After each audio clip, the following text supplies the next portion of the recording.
Well, I'll tell you what, Rich Walters has been the outstanding defensive lineman on the field for West Virginia. A lot of people would say Brian overall. I don't know. You'd get quite an argument. Walters has just been outstanding. Had to take over for Campbell. He's played like a man possessed. Came off the bench when Campbell was injured in the first quarter. On third downs, Kelly Phelps in Oklahoma has converted 7 times in 18 tries. And they've never faced a bigger than the now. The clock shows 3 minutes, 22 seconds to go. They give the football here. They could hope maybe to get it back one more time. We have another man down, this time for Oklahoma, Jim, on the 50-yard line. It's been that kind of a ball game. It's just been hard-hitting, clean football, but it has been hard-hitting. The heat has taken a toll. We've seen several players with cramps. All right. We're going to give you now the winner of the Vitalis Most Valuable Outstanding Player of this game. And without any question, it's number 15 for West Virginia's Jeff Hostetler. Well, this kid really came in here, did a great job. Keep in mind, 2 of those touchdown passes this half against the wind. He's just been outstanding. Hostetler, the redshirt, the transfer from Penn State, took over for Oliver Luck, the greatest quarterback in the history of West Virginia. The Vitalis MVP, Jeff Hostetler. Well, our hats off and congratulations to Jeff Hostetler. We've had other great performances today, notably by Kelly Phelps, of course. But Hostetler, far and away, against the odds of Oklahoma here in Norman, is our winner. There's the time remaining, 3:22. It is third down, 8-7 to go for Oklahoma. Big play for Kelly Phelps. Downfield, it is incomplete. It'll be 4th down for Oklahoma. That was intended for Paul Cloyce, and they had fine coverage by Steve Newberry, the cornerback. It's really tough to throw when you're not used to throwing. Oklahoma likes to throw play action and not drop back. You're not going to fool West Virginia now. They are settling back in their zone.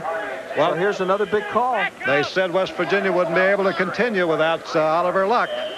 But Jeff Hostetler's come in, and he has disputed that remark and done it very soundly. And any question about it. Plus, let's give Don Nealon and Dennis Brown some credit, Jim. They came in and played a 4-3 most of this football game, not the 5-2 that Nealon is noted for. Nealon is from the MAC country, Mid-America, the Big Ten with Michigan and Bo Schembechler. That's a 5-man front team. They've come in here, played 4-3. It's been a very effective 4-3. Oklahoma's taken a timeout, a little over 3 minutes, exactly 3:06 left. What do you call here now? 4th down. Do you put it up?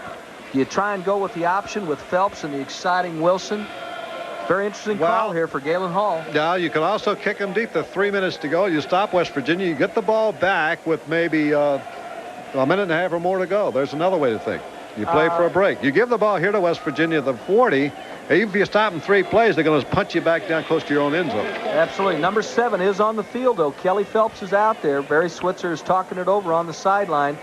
Apparently, they're going to go for it. Boy, they need about 8. Well, it's a long 7, that's for sure. Phelps made 1 big 4th down play, scored a touchdown. So here's the play, everything riding here for Oklahoma. They're trailing by 7 with 3 minutes and 6 seconds to go, and it's 4th down. And Phelps, he is being chased, and Phelps screen pass to Wilson, and he's going to be thrown way short, and it'll be West Virginia's ball at the 45. West Virginia, well coached here by Don Nealon, was not to be fooled. And here's the instructions now for our MVP, Vitalis MVP. That, of course, is the fine Jeff Hostetler, and what a game he's played. Hostetler. He has been excellent. That was a screen into the short side of the field, into the boundary. And 96, Jimmy Merritt, a guy who was hurt before, came in and made the play. Listen to the sideline mic because they're going crazy. They think they got this one. They need to pick up a 1st down to punch it in. And, you know, it isn't over till it's over. That sounds like a Yogi Berra statement, but that's true. I've seen too many Oklahoma Sooner ball clubs come back and beat you. 3 minutes, a long, long time. Running backs are Zopp and Curlin Beck, and they give it a Zopp. And up the middle fights Cam Zopp, trying to get some yardage and eat off some clock. Oklahoma still has 1 timeout remaining, but only 1. Oklahoma in the second half got a touchdown out of Phelps on the option. Looked like they were really going to come on quick. West Virginia fought back, and then West Virginia had a punt block. OU took it in and scored. The one that is apparently going to stand, or I should say at this time is standing up right now, is a touchdown pass, Hostetler to Wayne Brown, and that's the difference in this football game. 2nd down and 10. They run the draw. Play it back with room. 35, 30, 30, 20. And that is going to be back to score, and it's going to be all over for Oklahoma. Beck on just a little draw to gain some yards, goes all the way to score, better than 40 yards, 42 yards for a touchdown. And now West Virginia goes ahead 40-27. Can you believe this in Norman? I'll tell you something, that was quite a call. They moved everybody to the outside. The guards did a little false influence there, and they just run up the middle. Number 20 just looks like $1 million. This is Curlin Beck. Watch the play as they catch the guards losing their lanes. They get one good block right there by 43. Well, the fans are starting to boo a little bit. Curlin Beck right up the middle, finds a seam, and it's just a cakewalk. Let's give credit once again, Jim, to number 43, Cam Zopp. I said Walzak. It was Cam Zopp who gave him the block, and that sprung him. I think Beck showed a little speed, too. Once he got out there and got some open field, he just blazed his way in. That could be the one that put it out of reach for Oklahoma with 2 minutes and 14 seconds to go. 40-27. And on the field is Woodside now to try for the point after. And a 14-point lead. Well, Oklahoma has not been defeated in an opening game since Notre Dame did it in 1966. Oh, let's see. Now, that was the last time they were shut out. They have won 13 consecutive home games. I guess Northwestern beat them here. Well, I believe that was the game last time. And that was back in the 1960s. So it's been a long, long spell for teams coming in here to Owen Field. Woodside waiting. All right, West Virginia's had a very small following here from Morgantown because Oklahoma sells this 75,000-seat stadium just about completely out with its own adherents. Here's the snap and the kick up.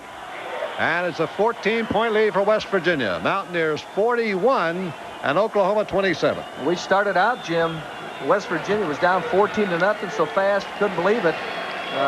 Oklahoma just came out smoking and got the job done. We saw Steve Sewell run all over the field in the first period, but they didn't give up. They didn't quit. They blocked that field goal. That seemed to get them going. Well, now you start thinking, Irv Brown, how seriously do you take West Virginia? You know, Oklahoma's got a fine program. They expect to have a great team this year. Barry Switzer had accumulated a fine rate. There are the West Virginia fans. Boy, are they happy. But how seriously do you take West Virginia on the national scene? Well, listen, I got to believe that they're going to be ranked very high because this is quite a program down here at Oklahoma.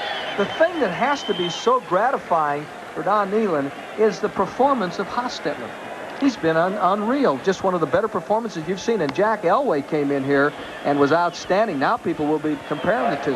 In about 2 or 3 weeks, Foge Fazio is going to have to send his Pittsburgh Panthers. They may be #1 against the same team. That'll be interesting. That'll also schedule for ESPN. Okay, Stanley Wilson, Marcus Dupree are back deep. And it's going to be taken up the middle here by Wilson, fighting on his feet over the 30, or Dupree rather. Lose one tackler, but he's halted at the 31. Oklahoma with 2 minutes and 8 seconds to go. They need 2 touchdowns to get back even. Some of the fans beginning to file out here at Owen Field.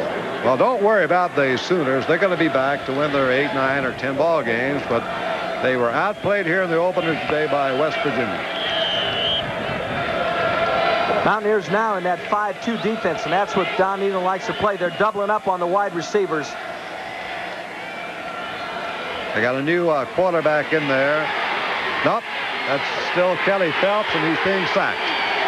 Phelps thrown inside the 20-yard line. West Virginia could just tee off now. That was Rich Walter again. Boy, he has been something. I'll tell you something. We've called that guy's name so many times. Rich Walters.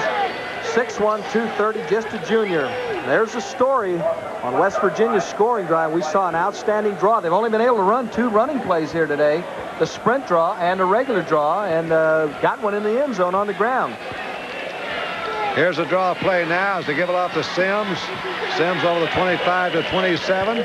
That'll run the clock down to about 1 minute and 15. It's now 1:22. Jimmy, you tell me the last time you've seen somebody put 41 on the board against Oklahoma, because one of the great things about your wishbone coaches, Barry Switzer, Pat Dye, Bear Bryant, is that they play great defense. They play great run defense. And today they just got eaten up alive in that secondary. They didn't get particularly damaged by the running game. In fact, it'll be interesting to see the final stats. Well, Don Nehlen can have plenty of reason to be excited and happy about this one. It appears now that it's in the bag. Of course, he doesn't feel that way. You Coaches never feel that way until it's posted. Still feel safe till it's in the newspaper. But West Virginia's got a 14-point lead with 1:18 to go. Well, there's Barry Switzer, and there's the reaction over there, Jimmy. Colorado scored 42 points against Oklahoma in 1976. So that was Bill Mallory, a good friend of Don Nehlen's, got it done that year. But it doesn't happen very often.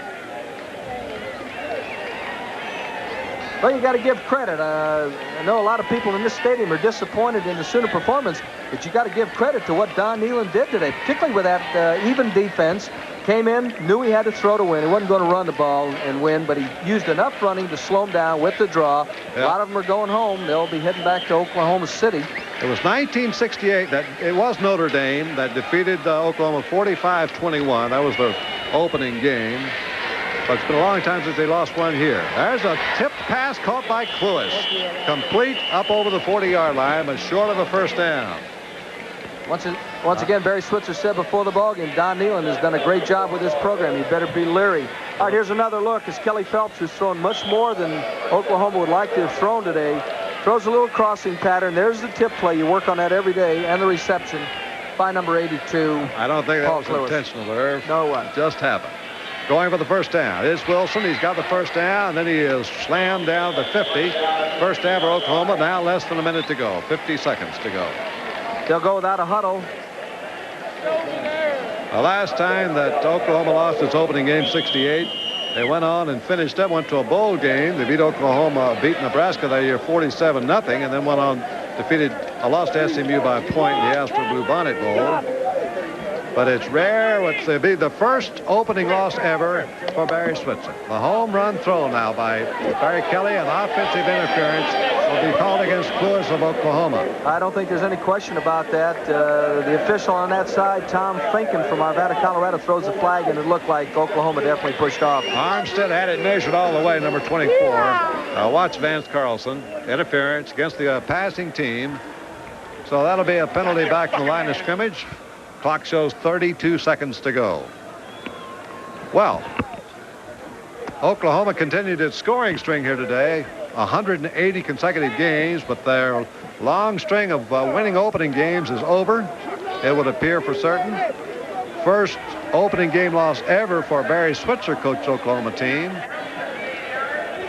And the Sooners will have to go back to the drawing board because they face a most difficult schedule. Kentucky next week, then they come back with Southern Cal, lying ahead, Texas, Oklahoma State, Missouri, Nebraska. Here's Kelly Phelps finally being sacked for a long loss back around the 30. Jimmy, you point out next week, that's Kentucky. Jerry Claiborne usually does a pretty good job defensing the wishbone, so there is a lot of work to be done by OU. All right, 14 seconds. Now this will be the last play. Last play of the game probably you've already seen. Oklahoma might get off one more.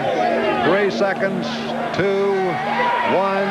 And here goes. This is the last play. Kelly Phelps to the sidelines. Incomplete. Time is over. West Virginia has pulled a stunning upset of the opening weekend of college football. No question. They have knocked over one of the giants. The Oklahoma Sooners of Barry Switzer. We'll be back in a moment, but here's the big news, the final. West Virginia 41, Oklahoma 26.